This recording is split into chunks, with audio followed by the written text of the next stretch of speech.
أشهد أن لا إله إلا الله وحده لا شريك له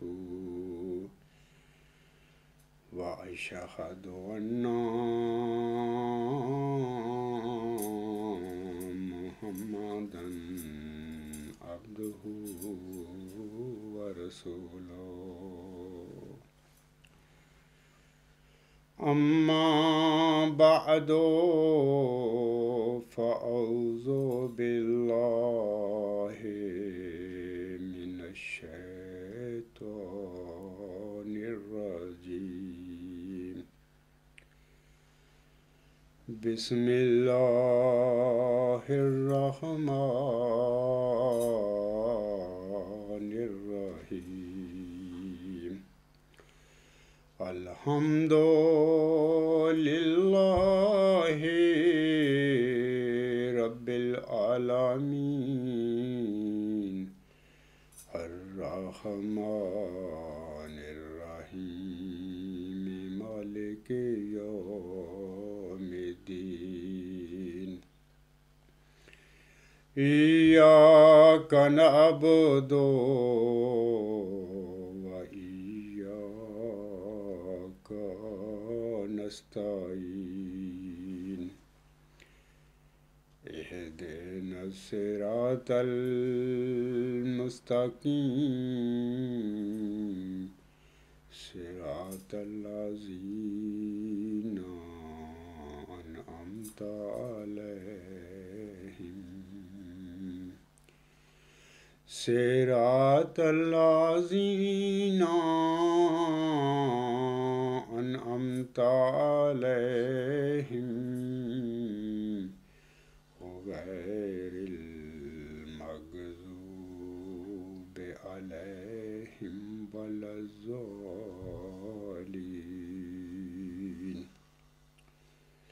نون والقلم وما يسطرون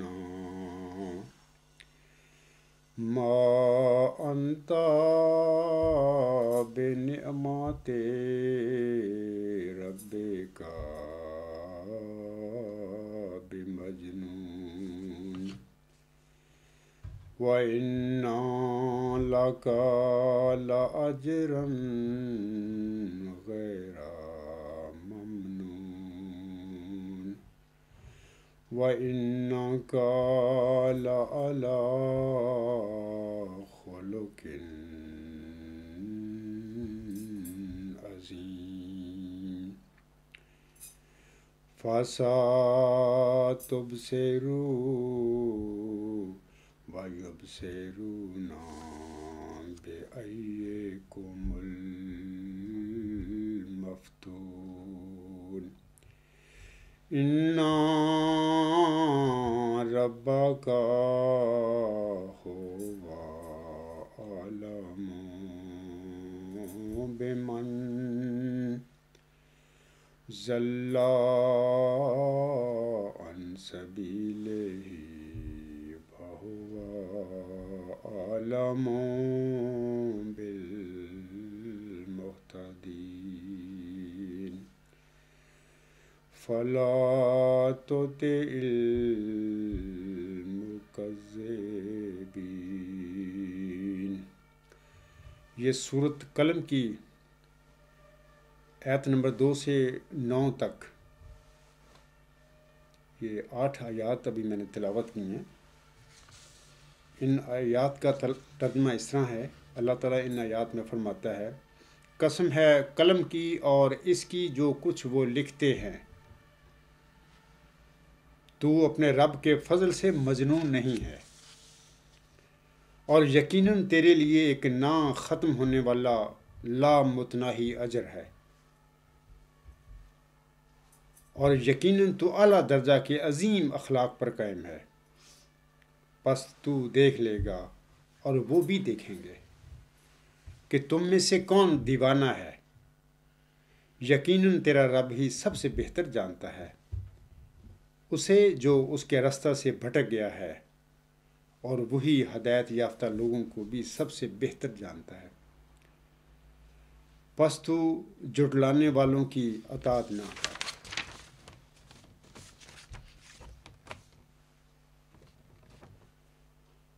سامعین کرام، آج 14 اگست 2020 سے یعنی خاکسار کے آج کے خطبہ جمعہ سے جماعت احمدیہ اصلاح پسند جرمنی کا 10واں جلسہ سالانہ شروع ہو رہا ہے۔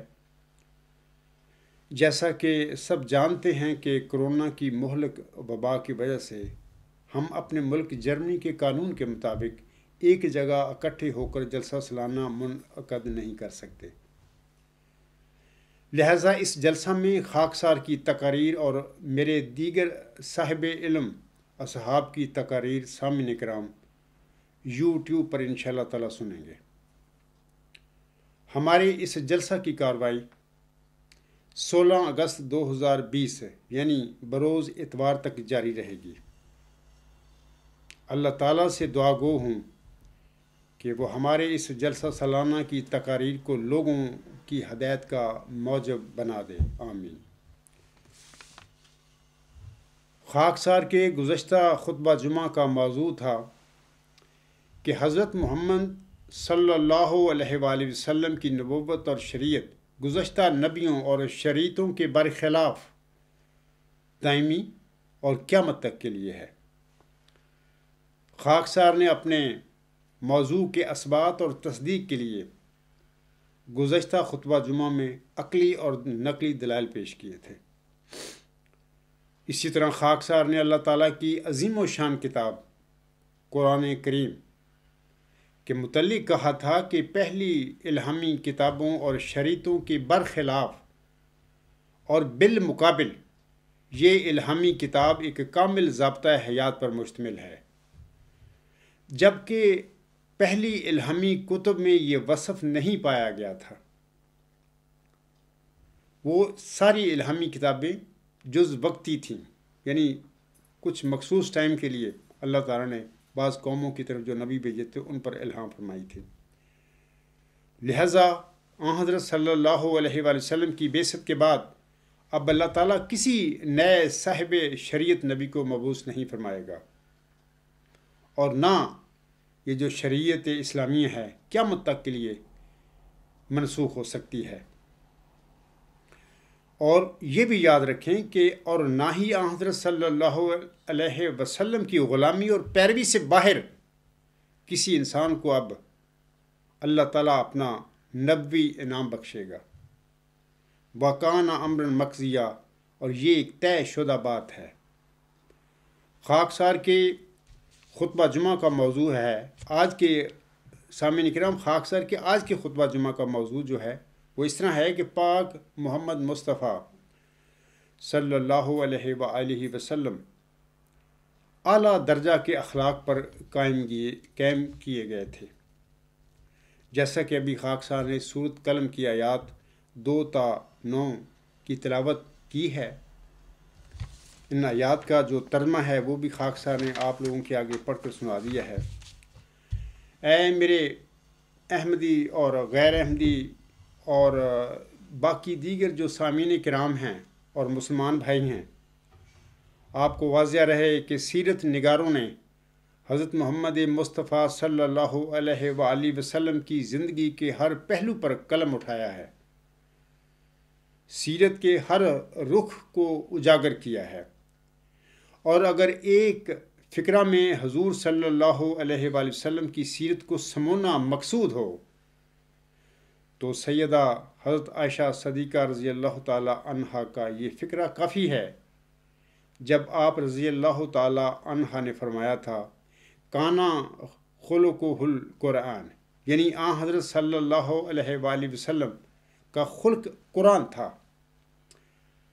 آپ صلی اللہ علیہ وسلم مجسم قرآن تھے، چلتے پھرتے قرآن تھے، کیونکہ قرآن خدا کا کلام ہے اور محمد صلی اللہ علیہ وآلہ وسلم کے افعال اس کلام کی تفسیر۔ اللہ تعالیٰ نے قرآن کریم میں فرمایا محمد صلی اللہ علیہ وآلہ وسلم تمہارے لیے کامل نمونہ ہیں۔ حضرت عائشہ صدیقہ رضی اللہ تعالی عنہا آپ صلی اللہ علیہ وسلم کی سیرت بیان کرتے ہوئے فرماتی ہیں، آپ رضی اللہ تعالی عنہا فرماتی ہیں، کسی کو برا بھلا کہنا آپ کی عادت نہ تھی، برائی کے بدلہ میں کسی سے برائی نہ کرتے، اپنے ذاتی معاملہ میں بھی کسی سے انتقام نہ لیا، تاہم اگر کوئی احکام الہی کی خلاف ورزی کرتا تو سخت ناراضگی کا اظہار فرماتے، بعض اوقات حد جاری فرماتے، درگزر اور معاف بھی فرما دیا کرتے۔ آپ نے کبھی کسی مسلمان پر لعنت نہیں کی، آپ نے کبھی کسی غلام یا لونڈی یا کسی عورت حتیٰ کہ جانور پر بھی ہاتھ نہیں اٹھایا، کبھی کسی کی درخواست رد نہیں کی، گھر میں تشریف لاتے تو خنداں اور متبسم چہرہ سے داخل ہوتے۔ آپ کی پہلی رفیقہ حیات حضرت خدیجۃ الکبریٰ رضی اللہ تعالی عنہا نے آپ کی سیرت کو اس طرح بیان فرمایا تھا۔ آپ رضی اللہ تعالی عنہا فرماتی ہیں، آپ صلی اللہ علیہ وآلہ وسلم صلہ رحمی فرماتے، مقروضوں کا بوجھ اٹھاتے، غریبوں کی مدد فرماتے، مہمانوں کی مہمان نوازی کرتے، حق و صداقت کی حمایت کرتے، مصیبتوں میں لوگوں کے کام آتے ہیں۔ اگرچہ آپ صلی اللہ علیہ وآلہ وسلم کی زندگی کا ایک ایک لمحہ، آپ صلی اللہ علیہ وآلہ وسلم کی ہر حرکت و سکون، آپ صلی اللہ علیہ وآلہ وسلم کا ہر لفظ صحابہ رضی اللہ تعالی عنہم نے محفوظ کیا ہے، لیکن وقت کے لحاظ سے آپ کی سیرت مطہرہ کی چند جھلکیاں ہی پیش کی جا سکتی ہیں۔ سامعین کرام، حضرت صلی اللہ علیہ وآلہ وسلم کی سیرت کا سب سے بڑا پہلو یہ تھا کہ آپ صلی اللہ علیہ وآلہ وسلم کو اللہ تعالیٰ سے بے انتہا عشق تھا۔ حضرت صلی اللہ علیہ وسلم کو سب سے زیادہ محبت اللہ تعالیٰ سے تھی۔ اس بات کی شہادت تو آپ کے اشد ترین مخالفین نے بھی دی جو مکہ میں تھے۔ انہوں نے کہا، انا محمدن عشقہ ربہ، یعنی حضرت محمد صلی اللہ علیہ وآلہ وسلم اپنے رب پر عاشق ہو گئے ہیں۔ یہ اس عشق کا نتیجہ تھا کہ اللہ تعالیٰ نے آپ کے متعلق فرمایا سورۃ احزاب کی آیت نمبر 57 میں، ان اللہ وملائکتہ یصلون علی النبی یا ایھا الذین آمنوا صلوا علیہ وسلموا تسلیما۔ یقیناً اللہ اور اس کے فرشتے نبی صلی اللہ علیہ وآلہ وسلم پر درود بھیجتے ہیں۔ اے لوگو جو ایمان لائے ہو، اے مومنو، تم بھی اس نبی صلی اللہ علیہ وآلہ وسلم پر درود اور زیادہ سے زیادہ سلام بھیجو۔ سامعین کرام، سیرت کا دوسرا پہلو حضرت صلی اللہ علیہ وآلہ وسلم سے صحابہ رضی اللہ تعالیٰ عنہ سے بھی بے انتہا شفقت و محبت کیا کرتے تھے۔ یہ ان کی سیرت جو مطہرہ ہے اس کا یہ دوسرا پہلو ہے۔ خدا کے رسول محمد مصطفیٰ صلی اللہ علیہ وآلہ وسلم تو رحمت مجسم تھے۔ خود خدا تعالیٰ نے قرآن مجید میں فرمایا ہے کہ اللہ کی رحمت کی وجہ سے آپ صلی اللہ علیہ وآلہ وسلم نرم دل اور نرم خو واقع ہوئے ہیں، اور اس کی وجہ سے لوگ آپ کے گرد پروانوں کی طرح اکٹھے ہو گئے۔ ایک بار آپ بازار میں تشریف لے گئے، وہاں آپ صلی اللہ علیہ وآلہ وسلم کا ایک غریب ساتھی زاہرہ رضی اللہ تعالی عنہ مزدوری کر رہا تھا۔ پسینہ سے شرابور حضور نے دبے پاؤں جا کر پیچھے سے اس کی آنکھوں پر ہاتھ رکھ دیا۔ اس غریب بے کس نے سوچا مجھ سے کون پیار کر سکتا ہے؟ پھر خیال آیا محمد صلی اللہ علیہ وآلہ وسلم کے سوا کوئی نہیں ہو سکتا۔ اب جب اس نے یہ دیکھا کہ آقا ایک خادم سے پیار کر رہے ہیں تو لگے یہ بھی اپنا جسم حضور صلی اللہ علیہ وآلہ وسلم سے ملنے کہ مہربان کی مہربانیاں شوخی کا باعث بنی۔ اب جب راز و نیاز ہونے لگے تو حضور نے فرمایا بھائی میرا ایک غلام ہے، بیچنا چاہتا ہوں، کوئی خریدار ہے؟ ظاہر رضی اللہ تعالی عنہ کو اب اپنی حیثیت کا احساس ہوا، کہنے لگا یا رسول اللہ صلی اللہ علیہ وآلہ وسلم، میرا خریدار کون ہو سکتا ہے؟ اسے اپنی بے بضاعتی کا خیال آیا تو میرے آقا نے فرمایا ظاہر یہ تو نے کیا کہا؟ تمہارا خریدار خود عرش کا خدا ہے۔ بتاؤ جو پیار کی کیفیت اس واقعہ میں نظر آتی ہے، کیا وہ وہی نہیں ہے جو کہ ایک ماں اپنے لختے جگر سے کیا کرتی ہے؟ اسی طرح سامعین کرام حضرت صلی اللہ علیہ وسلم کی سیرت کا تیسرا پہلو جو ہے وہ انسان دوستی ہے۔ حضور کی شفقت ہر طبقہ سے تھی۔ حضور حقیقی معنوں میں انسان دوست تھے۔ آپ صلی اللہ علیہ وآلہ وسلم انسانیت کا احترام قائم کرنے والے تھے، اور انسان بچہ بھی ہے، غلام بھی ہے، دشمن بھی ہے، مظلوم و مقہور بھی تو انسان ہیں۔ زمانہ جاہلیت میں عرب اپنی بچیوں کو آر اور جھوٹی عزت کے احساس سے زندہ درگور کر دیا کرتے تھے۔ ایک بار ایک عرب کہیں باہر گیا ہوا تھا، اس کی غیر حاضری میں اس کے گھر بچی پیدا ہوئی۔ ماں نے اس کی پرورش کی، اور جب خامند کے آنے کا وقت ہوا تو اسے ظاہر نہ کیا، چھپا کر اس کی پرورش کرتی رہی۔ جب بچی بڑی ہو گئی تو اسے اس خیال سے کہ اب تو اس کا دل پسیجے گا، باپ کے سامنے لے آئی کہ یہ آپ کی بچی ہے۔ باپ نے اپنی بچی کو دیکھا، دل میں ارادہ باندھا، جنگل میں باہر جا کر ایک جگہ گڑھا کھود آیا، کسی بہانے ایک دن بچی کو باہر لے گیا، گڑھے کے کنارے بچی کو کھڑا کر کے کہا بیٹی دیکھ یہ کیا ہے؟ پھر اسے گڑھے میں دھکا دے دیا اور اوپر مٹی ڈالنے لگا۔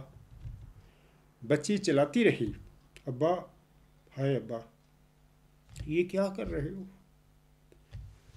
اور ظالم باپ نے مٹی ڈال کر اس معصوم آواز کو ہمیشہ کے لیے خاموش کر دیا۔ یہ شخص مسلمان ہوا بعد میں تو اس نے یہ واقعہ حضور صلی اللہ علیہ وسلم سے عرض کیا۔ حضور نے واقعہ سنا تو آنکھوں سے آنسو جاری ہو گئے، اور آپ صلی اللہ علیہ وآلہ وسلم اتنے روئے کہ دامن تر ہو گیا۔ آپ نے فرمایا ظالم تو نے کس طرح یہ فعل کیا جب کہ وہ تجھے پکارتی رہی، ہائے ابا کیا کر رہے ہو؟ اب دیکھیے باپ کا سخت دل نہیں پسیجتا۔ حضور صلی اللہ علیہ وسلم مدت کے بعد واقعہ سنتے ہیں اور ایک رحم دل ماں کی طرح آپ دیدہ ہو جاتے ہیں۔ اس بچی کے زندہ درگور ہونے پر وہ روئی ہوگی جس نے بچی کو جنم دیا تھا۔ یا میرا رحیم و کریم آقا حضرت محمد مصطفیٰ احمد مجتبیٰ صلی اللہ علیہ وسلم۔ سامعین کرام، ہمارے آقا حضرت محمد مصطفیٰ احمد مجتبیٰ صلی اللہ علیہ وسلم کی سیرت مطہرہ کا چوتھا پہلو آپ کی عاجزی اور انکساری تھی۔ جس شخص کے دل میں اللہ تعالیٰ کی عظمت اور کبریائی کا صحیح تصور ہو، اس کا تعلق اس بلند و برتر ہستی سے ہو، اس کا دل فروتنی اور عجز کا مسکن ہوتا ہے۔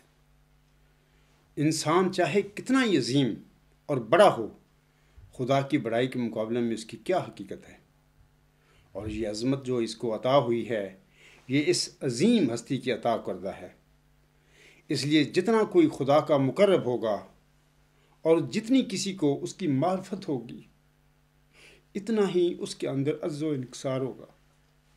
اور سیرت کے اس پہلو سے آپ کسی عظیم انسان کا مطالعہ کریں تو آپ کو معلوم ہوگا کہ عظیم شخص کے اندر عاجزی ہوگی جبکہ خام خیال کبر میں مبتلا ہوگا۔ ایک بار آپ صلی اللہ علیہ وآلہ وسلم خدام کے ساتھ سفر کر رہے تھے۔ مختلف افراد کے سپرد مختلف کام فرمائے تو اپنے آپ کو ان لوگوں میں شامل کیا جن کے سپرد لکڑیاں تلاش کر کے لانا تھا۔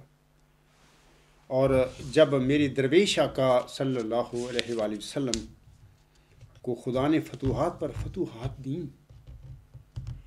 تو مسکن نبوی مسجد کے ملحقہ حجرے ہی میں رہے۔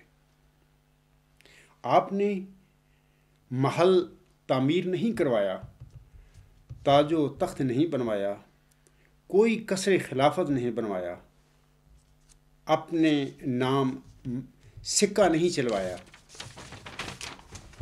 آپ صلی اللہ علیہ وآلہ وسلم نے فتوحات کے غریب ساتھیوں کو چھوڑ کر امیروں میں بسیرا نہیں کیا۔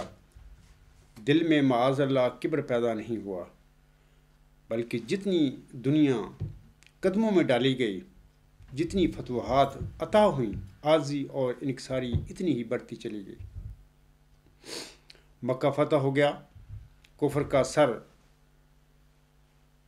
کا سرے پر غرور کچل دیا گیا۔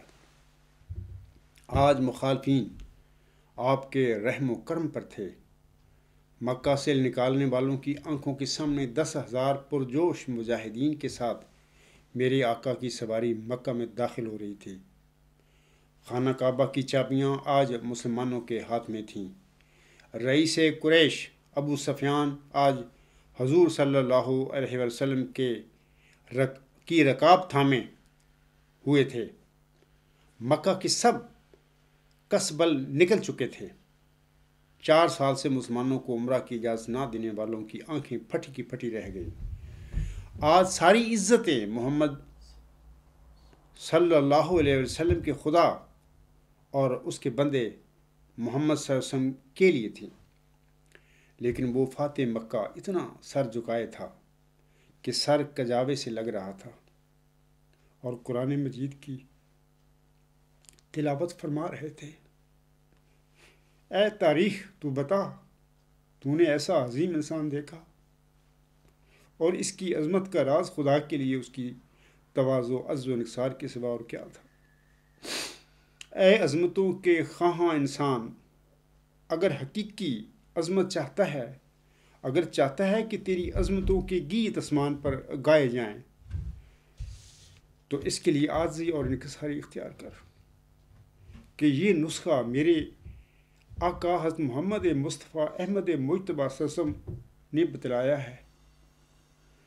جو خدا کے لیے عاجزی اختیار کرتا ہے اللہ اس کو بلندیوں سے ہمکنار کر دیتا ہے۔ بقول امام مہدی و مسیح موعود اور حق موعود حضرت مرزا غلام احمد، جو خاک میں ملے اسے ملتا ہے آشنا۔ آپ علیہ السلام فرماتے ہیں جو خاک میں ملے اسے ملتا ہے آشنا۔ اے آزمانے والے، یہ نسخہ بھی آزما۔ اسی طرح سامعین کرام، ہمارے پیارے آقا حضرت محمد مصطفیٰ احمد مجتبیٰ صلی اللہ علیہ وسلم کی سیرت کا 5واں پہلو دشمنوں سے بھی حسن سلوک کرنا تھا۔ اپنوں سے حسن سلوک چندہ مشکل نہیں، لیکن جن سے اذیت پہنچی ہوئی ہو، جنہوں نے دل دکھایا ہوا ہو، جنہوں نے چرکے لگائے ہوئے ہوں، ان سے حسن سلوک کوئی آسان کام نہیں ہے۔ اس کے لیے دل گردہ کی ضرورت ہے۔ خدا کے نیک بندے دوستوں اور دشمنوں سے حسن سلوک کسی معاوضہ کی نیت سے نہیں کرتے، وہ تو اس لیے ان سے حسن سلوک کرتے ہیں کیونکہ یہ ان کے پروردگار کی مخلوق اور عیال ہیں۔ وہ بدی کے بالمقابل نیکی کرتے ہیں، وہ سختی کا جواب نرمی سے دیتے ہیں، نتیجہ یہ ہوتا ہے کہ ان کے اخلاق اور ان کا نیک سلوک ان کے مخالفین کا بھی دل مو لیتا ہے۔ دشمن فدائی بن جاتے ہیں، بیگانے اپنے ہو جاتے ہیں، خون کے پیاسے جان چھڑکنے لگتے ہیں۔ اسی طرح ہمارے پیارے آقا حضرت محمد مصطفیٰ احمد مجتبیٰ صلی اللہ علیہ وسلم کی سیرت کا چھٹا پہلو یہ ہے کہ آپ دشمنوں کے لیے بھی عفو عام اور دعا کیا کرتے تھے۔ رسول خدا صلی اللہ علیہ وآلہ وسلم نے اپنے چچا حمزہ کا کلیجہ چبانے والی کو معاف کر دیا، ابو جہل کے بیٹے اکرمہ کو معاف کر دیا، زہر دینے والی خیبر کی یہودیہ کو معاف کر دیا، جنگل میں قتل کا ارادہ کرنے والے سے بھی درگزر فرمایا، سر کاٹنے کے ارادہ سے تعقب کرنے والے سراقہ کو بھی لکھ کر امان دی۔ بائیکاٹ کرنے والے جب خدائی قحط کا شکار ہوئے تو ان کے لیے آسمانی آقا سے بارش طلب کی، پتھر برسانے والوں کے لیے ہدایت کی دعا کی۔ میرے پیارے آقا محمد مصطفیٰ صلی اللہ علیہ وسلم نے دکھ اٹھا کر سکھ پہنچایا، خون بہانے والوں کی نسلوں کی بقا کے لیے دعا کی، جو آپ کی موت کے خواہاں تھے ان کے لیے دائمی زندگی چاہیے۔ بدر کے میدان میں دشمن پہلے پہنچتا ہے، وہ جنگی نقطہ نگاہ سے بہتر جگہ پر ڈیرے ڈال دیتا ہے۔ پانی کے چشمہ پر مسلمان پڑاؤ ڈالتے ہیں تو اس خشک چشمہ سے حضور صلی اللہ علیہ وآلہ وسلم کی دعا اور توجہ سے پانی ابلنے لگتا ہے، بارش مزید کمی دور کر دیتی ہے، دشمن پانی کی تلاش میں چشمہ پر آتے ہیں، صحابہ رضی اللہ تعالی عنہم پانی سے روکنا چاہتے ہیں، رحمت مجسم صلی اللہ علیہ وآلہ وسلم فرماتے ہیں نہ روکو، پانی پینے دو۔ تاریخ کہتی ہے کہ ان پانی پینے والوں میں سے پھر جنگ میں صرف ایک بچا تھا، وہ مسلمان ہو گیا اور اس دن کو یاد کر کے کہا کرتا تھا کہ قسم ہے اس ذات کی کہ جس نے بدر کے دن مجھے بچایا، اور وہ تھے حکیم ابن حزام۔ خدا کی بے شمار رحمتیں ہوں اس وجود پر جو دنیا میں رحمت مجسم بن کر آیا، جس کی رحمتوں سے اپنوں نے بھی حصہ پایا اور بیگانوں نے بھی، دوستوں نے بھی اور دشمنوں نے بھی، جو عورتوں کے لیے بھی رحمت تھے اور بچوں کے لیے بھی، جو انسانوں کے لیے بھی رحمت تھے اور جانوروں کے لیے بھی۔ سچ ہے کہ وہ سراپا رحمت للعالمین تھے، جیسا کہ اللہ تعالیٰ سورۃ انبیاء کی آیت 108 میں فرماتا ہے وَمَا أَرْسَلْنَاكَ إِلَّا رَحْمَةً لِلْعَالَمِينَ، اور ہم نے تجھے نہیں بھیجا مگر تمام جہانوں کے لیے رحمت کے طور پر۔ 14ویں صدی ہجری کے 13ویں خلیفہ امام مہدی و مسیح موعود حضرت مرزا غلام احمد صاحب اپنے منظوم کلام میں فرماتے ہیں، میں آپ علیہ السلام کی چند شعر پڑھنا چاہتا ہوں یہاں پر۔ آپ علیہ السلام فرماتے ہیں وہ پیشوا ہمارا جس سے ہے نور سارا، وہ پیشوا ہمارا جس سے ہے نور سارا، نام اس کا ہے محمد صلی اللہ علیہ وآلہ وسلم، دل بر میرا یہی ہے۔ سب پاک ہیں پیغمبر ایک دوسرے سے بہتر، سب پاک ہیں پیغمبر ایک دوسرے سے بہتر، لیک از خدائے برتر خیر الورا یہی ہے۔ پہلوں سے خوب تر ہے خوبی میں ایک کمر ہے، پہلوں سے خوب تر ہے خوبی میں ایک کمر ہے، اس پر ہر ایک نظر ہے بدر الدجا یہی ہے۔ وہ آج شاہ دی ہیں وہ تاج مرسلی ہے، وہ آج شاہ دی ہے وہ تاج مرسلی ہے، وہ طیب و امی ہے اس کی ثنا یہی ہے۔ سب ہم نے اس سے پایا شاہد ہے تو خدایا، سب ہم نے اس سے پایا شاہد ہے تو خدایا، وہ جس نے حق دکھایا وہ میں لقا یہی ہے، اس نور پر فدا ہوں اس کا ہی میں ہوا ہوں، اس نور پر فدا ہوں اس کا ہی میں ہوا ہوں، وہ ہے میں چیز کیا ہوں، بس فیصلہ یہی ہے۔ اللہ تعالیٰ ہمیں ہمارے آقا حضرت محمد مصطفیٰ احمد مجتبیٰ صلی اللہ علیہ وسلم کی یہ جو سیرت مطہرہ کی میں نے چند پہلو بیان کیے ہیں، اللہ تعالیٰ ہم سب مسلمانوں کو ہمارے پیارے آقا حضرت محمد مصطفیٰ صلی اللہ علیہ وسلم کی ان مطہرہ سنت کے پہلوؤں پر عمل کرنے کی توفیق بخشے، اور اسی میں ہم اللہ تعالیٰ کی رضا کو پا سکتے ہیں، کیونکہ یہ وہ عظیم و شان نبی اللہ تعالیٰ نے اپنے بندوں پر رحم کر کے ان پر نازل فرمایا تھا، تاکہ بنی نوع انسان جو ہیں اس عظیم و شان نبی کی پیروی کر کے اللہ تعالیٰ کی معرفت کو بھی پائیں اور اللہ تعالیٰ کی رضا کو بھی پائیں۔ اسی پہ میں اپنا خطبہ جمعہ ختم کرتا ہوں۔ وآخر الدعوانا الحمد للہ رب العالمین۔ اللہم صلی علی محمد وبارک وسلم انکا حمید مجید، والصلاة والسلام علی رسولہ محمد وآلہ وصحبہ اجمعین، اولا وآخرا وظاہرا وباطنا، هو مولانا نعم المولا ونعم النصیر ونعم الوکیل۔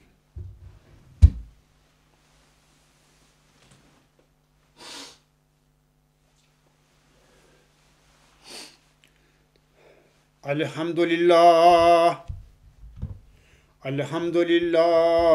نحمدہ ونستعینہ ونستغفرہ ونؤمن بہ ونتوکل علیہ ونعوذ باللہ من شرور انفسنا ومن سیئات اعمالنا، من یہدہ اللہ فلا مضل لہ ومن یضللہ فلا ہادی لہ، ونشہد ان لا الہ الا اللہ ونشہد ان محمدا عبدہ ورسولہ۔ عباد اللہ رحمکم اللہ، ان اللہ یأمر بالعدل والإحسان وإیتاء ذی القربى وینہی عن الفحشاء والمنکر والبغی یعظکم لعلکم تذکرون۔ اذکروا اللہ یذکرکم وادعوہ یستجب لکم ولذکر اللہ